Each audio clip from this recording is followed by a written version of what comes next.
Hello. Oh, yes. We got something good for you today. Today, we are all Irish. Ah, yes. Hello, and welcome to this week's Be About It podcast. I was like, of course, we are coming live on St. Patrick's Day. Yes, the day we are all Irish. We are all out there having fun where celebrations happen. So what better show to take advantage of this than the one that's actually on St. Patrick's Day? So, as we all put on some green, as we drink the green beer, as we look at the Green River in certain areas, we are going to talk about all things St. Patty's and green today. So, let's start right off. And, I was finding out some fun things about St. Patrick's Day. Now, yes, we are all wearing Irish. I have on my green little jade here to make sure that I am not getting pinched by anybody I don't want to. But the St. Patrick's Day celebration and parade is actually older than the United States of America. Yes, the first St. Patrick's Day parade in America was held in New York in 1762, before the signing of the Declaration of Independence. Yes, partying in this country has been a long tradition. And it's still, in New York, the largest parade in America. Still the largest. With a close second coming to a very surprising city, Savannah. I was actually shocked when I'm like, you know what? I do not think all things Irish when I think of Savannah. But I also, while we have the longest and the largest parade in New York every year, Manhattan. So I actually decided, okay, let's find the shortest, which goes to Hot Springs, Arkansas. Yes, while New York spans several miles, Arkansas is not nearly close to that. Quick, fun, to the point. Let's get back to the drinking portion of this episode. Go for it. So, now we have the longest and the shortest. Now, but I wanted to talk about the meaning, the true meaning of St. Patrick's Day, which is the patron saint of Ireland. I am not going to speak my Irish accent because I suck at it. So you'll have to imagine me saying this with an Irish accent. And since I have no Irish friends, I have people with roots back to Ireland, but no actual people from Ireland. So it was actually to the patron saint of Ireland, St. Patrick, who was brought to Ireland as a slave and managed to escape. And left and came back eventually and advanced Christianity throughout the island. So actually it has a story. It's not just a day of drinking, which is how most of us celebrate it, which I'll get to that in a minute on why we do that. It is actually have a good religious themed holiday. Now let's get to some American traditions for St. Patrick's Day. Yes. Let's start off with green beer. That is not an Irish tradition. Green beer is a pure American institution when it comes to St. Patrick's Day. Yes, it is. I know we all wheel it in by the kegs. We drink it. Why do we drink green beer? Does it taste different? No. Why do we drink it? Because it's green and it's different and it's St. Patrick's Day. That is why we drink it. Except for me, I drink whiskey. That's just what I do. But I will have a green beer if it's available. So, the second is the packed bars. There is a bar right around the corner. I don't know if y'all are familiar with the DFW area, but Gilligan's actually shuts down the street. I was like, for this Irish holiday, St. Patrick's Day celebration at a Gilligan's, which is an Irish pub. Yes, and they are world famous. You've seen them on the Food Channel for Irish nachos, which sounds every bit as delicious as it sounds. And I was like, it actually tastes wonderful. It's like a heart attack in a little tray, but it's wonderful. It's basically sliced potatoes, a lot of cheese, some jalapenos, some onions, some tomatoes, some little green things sprinkled on the top, and we call that a meal. It is wonderful. So that is what, like a Gilligan's Irish Bar and Pub, they shut down the street. They have tons of green beer. They have things. They have live music. They have everything. It's a great celebration. Packed bars. Now, I was surprised on this one. Corned beef and cabbage. I am not a cabbage eater, so I would not be part of this, but I can always get behind some good beef. Yeah. And here is the kicker on this one. I felt insulted and upset that wearing green on St. Patrick's Day is not Irish. That is actually an American portion of this. Why? Why are we... Okay, we're awesome. We just changed things for the better because I love the green thing, especially whenever a cute girl used to paint my well-established awesome tush. Yes. I was like, it was awesome, but I was always wearing green. I have it all the way. Like the wife tried to get away with a technicality today. Yes, she tried. I was like, she said, because green's in my tattoo. I'm like, no. Pinched her right on the ass. No tattoo on her ass with green in it. We're good. So all those are American versions of this holiday. They have nothing to do with the true tradition of it, have nothing to do with the overall. I mean, they are just things that we have incorporated into this holiday, which I think we can all agree is pretty awesome. It's pretty good. I don't think any of us would not do any of these portions, especially the green beer. I don't know why the green beer is such a thing, but it is. Now, the best places to celebrate this St. Patty's Day and any St. Patrick's Day forward. Now, we've already talked about New York having the longest and largest parade. Every single year they get it. But best places to go to the St. Patrick's Day in New York. They have the biggest parade. God, it's visible. I mean, you can have fun up there. What does New York not do big? I mean, I'm serious. Everything that New York goes, it's like go big or go home. They've had the New Year's thing forever, so they got to have St. Patty's. But the actual most richest heritage, Chicago goes all out, y'all.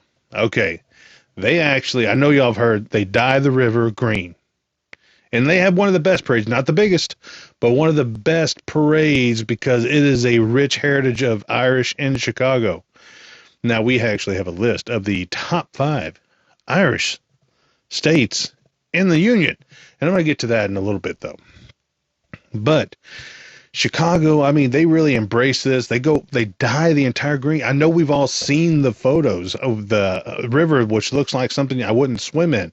But for some odd reason, when they want to get involved, and they dye the river green, and they celebrate parades. Everybody's dressed up in Chicago. It is a place to be, plain and simple.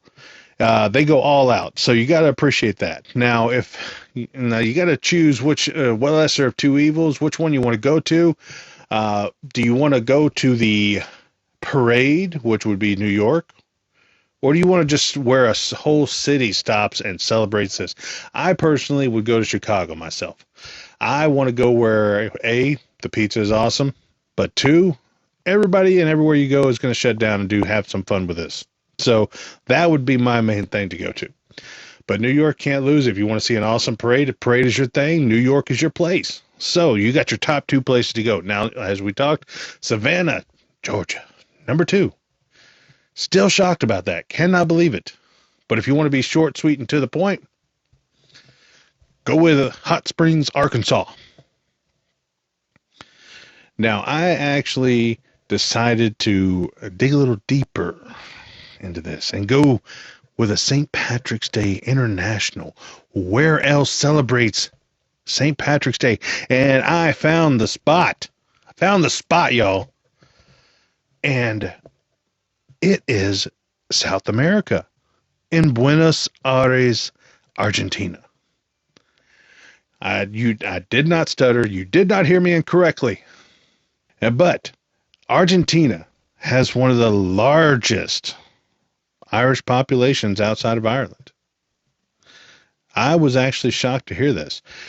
It was actually kind of cool, but they do things a lot different. Now, we all know they party way different down south. But I'm cool with that because instead of doing parades, instead of doing celebrations, instead of doing all the different things, and I was like doing the parades like America does. That's part of our heritage. But they decide to just shut down the street and do one big street party. Buenos Aires, they do things different, and they do things in not a bad way, to be honest with you. I mean, can you imagine, like a street party is kind of what we do around here as well, but they just shut them down, have one awesomeness of a street party. Now, I don't know about if y'all are just hearing this and don't know, but I was actually shocked whenever I read that, because you think Irish, we have in America, we have such a rich history of the Irish people coming over here. And I'm thinking to myself, man, I was like, I didn't even think about South America, because, we all have stories, we all have friends, we have ancestors that have come across the pond, landed in New York, but you never thought they'd go south of the border on us. So that is kind of weird to me, but I dig it. It was definitely like something interesting that I found out, but I had fun with it. Now, without further ado, the top 5 Irish states in the Union. You might be surprised to hear some of these. Now, a lot of people are going to go Maryland, but no, Maryland is not on this list. Number 5 comes in with Texas, of all places. Yes, Texas, with 1.7 million Irish. Not a bad showing from this great state of Texas. We have everything here. Gotta love it. Now, number 4, Florida. Did not think that was that many retirees in Florida, but I guess everybody's got to retire, even the Irish. They come in 4th with 1.8 million. Now, not far from Boston in Maryland, we do have number 3, which is Pennsylvania. Yes, Pennsylvania. It's close enough to Boston and all that good stuff, but it's not Boston. Now, don't get me wrong. We all know Boston. Pennsylvania coming in with 1.9 million Irish love on that. And as I just got called out on TikTok, for all y'all that aren't following me on TikTok, you need to. I do these shows live. That way you can see the magic as it happens and unfolds in front of you. New York's comes in with 2 million Irish. New York City. Now, New York's going to be on this list because they have pretty much everybody that came across the pond, they landed in New York from Ireland or from Britain or from the British Empire, or what was it called at that time? I was like, I can't remember. It's changed names like 5 or 6 times the past 100 years. But a lot of people come straight over, stayed in New York, still love, with 2 million. They are number 2, not number 1. Now back to this. Number 1, without further ado. I was actually kind of shocked. But California. California, number 1. I didn't know how to react to seeing that, but I guess, you got a lot of people. Cillian Murphy, Irish, just won the Academy Award for Best Actor for Oppenheimer, which we talked about last week. California, number 1 on this list with the most population of Irish with 2.2 million. I was a little shocked to hear that in all honesty, because I figured, like most people, I was thinking Maryland, Boston, New York, all the way northeast, where even Chicago on this list. But I was shocked to hear, yeah, absolutely, California with 2.2 million leads the state in the United States for Irish. Now, while we're on all things green in Ireland, I got to talk about something weird that happened in New York, since New York has been a big portion of this. Apparently, an alligator was kept at a residence in Hamburg, New York, just 20 miles south of Buffalo. Who the hell keeps an alligator as a pet? These are not pets. These are dinosaurs that have not had to evolve. This is how you get basically alligators in sewers, and all the movies that we grew up as a children getting scared of happen for real. Thank God the was like city of New or the state of New York came and got the 750-pound well-fed alligator. Apparently, God, I'd hate to see that person's food bill. But yes, I was like, alligator, home. How you doing? I bet you his name was Fluffy too. I bet you that if you're crazy enough to keep an alligator as a pet inside your house, you're going to name that some bitch Fluffy. I know you are. That is it. So, as we've had our celebration for St. Patrick's Day, I had fun on mine too. I did not do the corned beef. I woke up this early morning. I fired up my smoker. I put on not corned beef, but this is Texas, so I smoked a brisket. That is my joy and happiness on this. And yes, invited the in-laws because that's just what we do. And also, while enjoying some adult beverages, smoked some meat. I got some lamb. I got some chicken. That's what we did. And then we had a nice little dinner to end the day. All in all, I see it as a good St. Patrick's Day. I like it. It's one of my favorite holidays.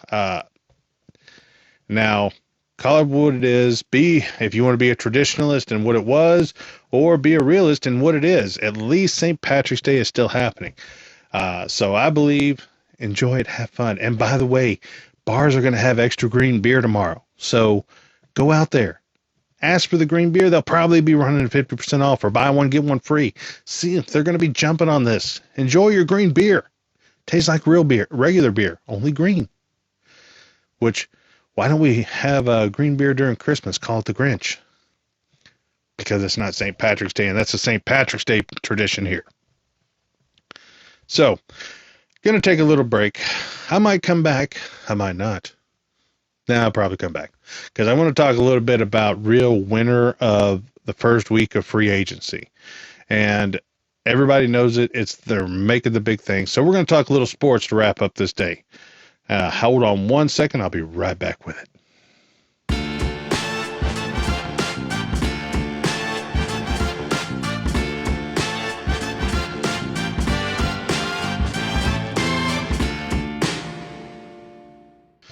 All right, and we are back. I'm going to talk a little bit about the first week of free agency in the NFL. Now, I kind of harped on the first day last week. If you missed it, it's available on Spotify, iTunes, iHeart, and of course, YouTube. Yes, follow the YouTube channel. See all my beautiful videos, all my shorts, all the funnies that I create. Because I don't stop working on this. I do it all the time. I mean, every day is a new fun. So we got to keep it up. But first week of free agency, and let me give a big fat F to the Cowboys signing a linebacker. Yes, thank you very much for replacing our injured Leighton Vander Esch. That should have been an immediate replacement. But took your time, and we got a pretty good one, so I'm not going to say anything about that. But the absolute winner and is making me worried, Washington Commanders. Dan Quinn, former defensive coordinator for the Dallas Cowboys, as sad as that is to say, because yes, he did some awesome things for us, and I do appreciate that, but I hate the fact that he went to Washington, a team that we're going to play twice a year. So, but he is busy. He has got the cap room, and he is gobbling up every single free agent that could help his team get better. We are going from running backs, quarterbacks, linebackers, defense. He is stacking this team ready, and he might cut some. Who knows? Don't know. If it'll happen, it'll happen. But he is getting ready for this show for next year, and he's going to make Washington a contender. Adding people like Austin Eckler, running back, former Charger, Bobby Wagner, a linebacker, 1-year deal. I was like, a little bit old, but 34, but you know what? It's okay. Now, Marcus Mariota. Now, he is, everybody knows Mariota. He's danced around, played for different teams, but he's still a pretty good quarterback. He won't win the game, but he won't lose it for you either. He'll kind of maintain. Actually, no, he can lose it for you. I'm sorry. But they signed him, so they're either going to build him or he sees something that no one else does. Now, former Eagle, Zach Ertz, tight end. Everybody knows Zach Ertz. He was part of the year that the Philadelphia won the Super Bowl, but Has he lost a step? Maybe. He didn't show good in Cardinals, but let's face it, the Cardinals kind of sucked last year, so it is what it is. Dante Fowler Jr., defensive end. Again, one of them defensive players. Frankie Lavu, linebacker. 3-year deal for $36 million. Another whole linebacker. Now, we all know what Dan Quinn can do with the defense. He took a basic average defense in Dallas, and then he turned it into one of the best defenses in the league. So we know he has skill. Then, of course, he's taken a couple, including Tyler Biadasz, whatever his name is. He's no longer a Cowboy. I do not care. He's our center. Now we got to find 2 new offensive linemen, a center and, Tyrone Smith. He's going to go find another payday. We're not going to keep him around. It's going to be what it is. I'm sad to see it, but I can't blame him for doing it. This is probably going to be the last big contract he signs. If it's not with the Cowboys, I understand completely. He's given us 13 great years, and I appreciate all the work, but he hadn't played a full season in the past 5 years. So it's not something I would pay for, but you know what? I don't have the millions to throw around. Efe Obada. Okay. Returns to the Commanders. Coming back. I guess Dan Quinn is inspired of somebody to come back, but no real worry on that. Jeremy Chinn, safety. Dorrance Armstrong, a defensive end. Now, we've been, the theme of this is all defense. He is stacking this. Clelin Ferrell, another defensive end, again, stacking the defense. He is going to be rotating these people out so fast that offenses will not have a chance to wrap their head around. They're going to have fresh people in front, which is going to wear down that offensive line. He's going to do what he did in Dallas. He's going to make this a defensive powerhouse. Jeremy Reeves, safety, again. Defense. Brandon McManus, a kicker? Really? Yeah, well, I guess they got to have one. Then Anthony Pittman, a 1-year deal for linebacker. He is signing a lot of 1- and 2-year deals for a lot of these defensive players, just to get them out there, see what's going on. There's no risk in this. He's just stacking his defense so he can do what he needs to do to make it great. Nick Algoretti, an offensive guard. He's building it up. Yes. Cornerback, Noah. I'm not even going to pronounce that last name. Not even going to try it. It starts with an I, so y'all know what I mean if you're Washington Commander fans. But another 1-year deal. Cornerback. Jamison Crowder, wide receiver. Got someone to throw to. Okay. The 1-year deal. Not a great receiver, but can't lose, and didn't sign him for a lot. I was like, and then threw in a long snapper. So, which I'm not even going to mention that person's name because, long snapping. Okay, Tyler Ott. Yeah, there you go. Okay, so you see Dan Quinn over there throwing out all this money, getting ready to basically build a defense and get it going for his team next year. Dan Quinn is a defensive genius. He took the Falcons to the Super Bowl. We all know how that ended, with the most embarrassing loss in the Super Bowl ever, after being up, 28, 30 points? Can't remember. I think it was 28 points, and still losing, which I could not believe. But that's why you don't bet against Tom Brady. But since Dan Quinn has left the Falcons, he's came to Dallas, and he has established Dallas as one of the best defenses in the league, rivaled only by a couple, mainly Kansas City, San Francisco, Philadelphia, maybe a little bit, not much. But he's going to do the same thing in Washington. He's already starting to build that defense, and he'll get people that want to come there to play for him because he is a defensive-minded coach.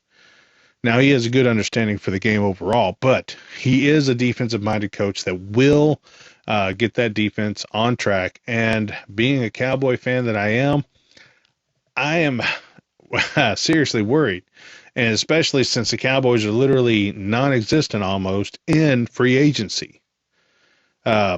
It's like they're not even trying. They're going to rely all on the draft. And you cannot win in this division relying on the draft. You have got to go get free agents. Where's our running back, Jerry? Oh, yeah, Tony Pollard is off playing for the Tennessee Titans. Are you going to bring back Zeke? Let him have another shot at this? We don't have the offensive line we needed to make Zeke a star. He went to the Patriots, can't do anything. But guess what? It is what it is.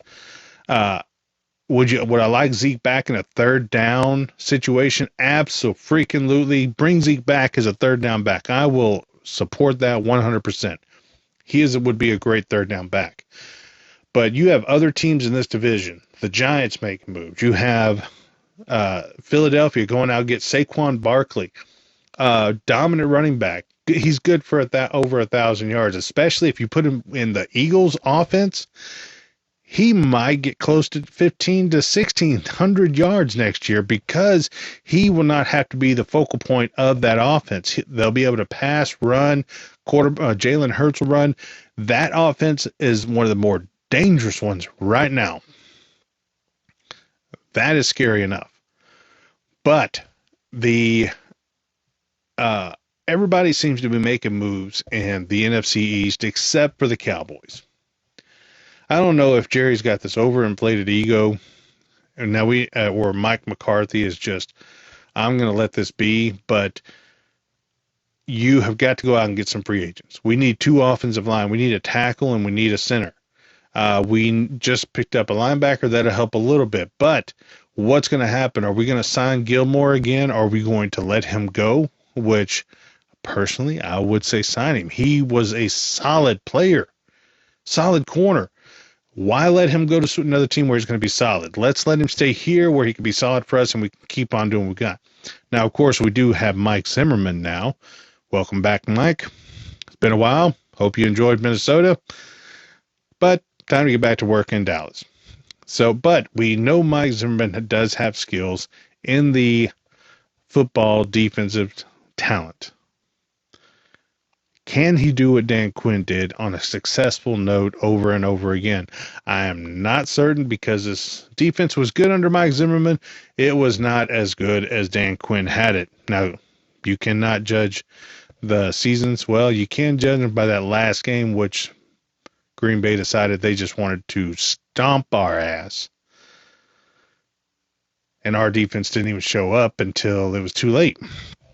So, that is free agency in the NFC East. I do not know what to think of what the Cowboys are going to do. To be honest, I'll be surprised if we keep going in this pattern.